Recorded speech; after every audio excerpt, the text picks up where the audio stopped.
Hey everybody, I'm going to talk today about a question I got last night. The home group that I'm a part of, we bring meetings to inpatient rehabs, and I had the honor of going to one last night, and it is one of the most fulfilling parts of my sobriety is to go to inpatient rehab and share experience, strength, and hope. And also these patients keep me sober. Hearing about their most recent experiences and being out there, I need to hear that too, because I need the reminders. And candidly, I don't know what value I give to them, but they absolutely give value to me and they help me stay sober. So when it comes to finding a sponsor, it can be incredibly awkward and uncomfortable, kind of walking up to somebody and, oh, you want to be friends? And my recommendation is always to begin with somebody and ask them to be your temporary sponsor. It's more lightweight than full-blown sponsorship where you play the get to know you game.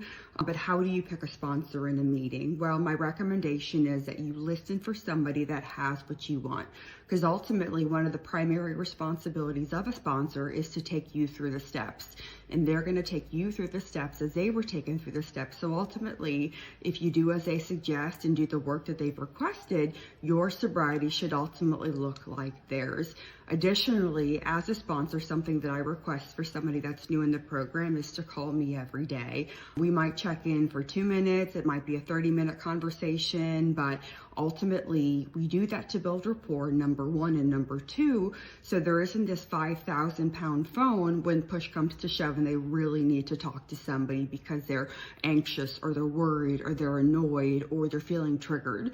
So those are some of the things that I would recommend considering. But again, it's not awful if you have a temporary sponsor and it just isn't the right fit and you hear somebody else that you'd prefer to sponsor you. I've had women before that I began temporary sponsoring, is that also is my recommendation as a sponsor that we start there, that ultimately hear somebody in the meetings that has a story more similar to theirs, and that's very helpful to them because they've kind of walked the same path. And I'm never upset about that. I absolutely want the best for them in their recovery, so if that's the best fit for them, I wholeheartedly support that personally. So those are some ideas and tips and tricks and things regarding sponsorship. So I hope that helps. Thanks.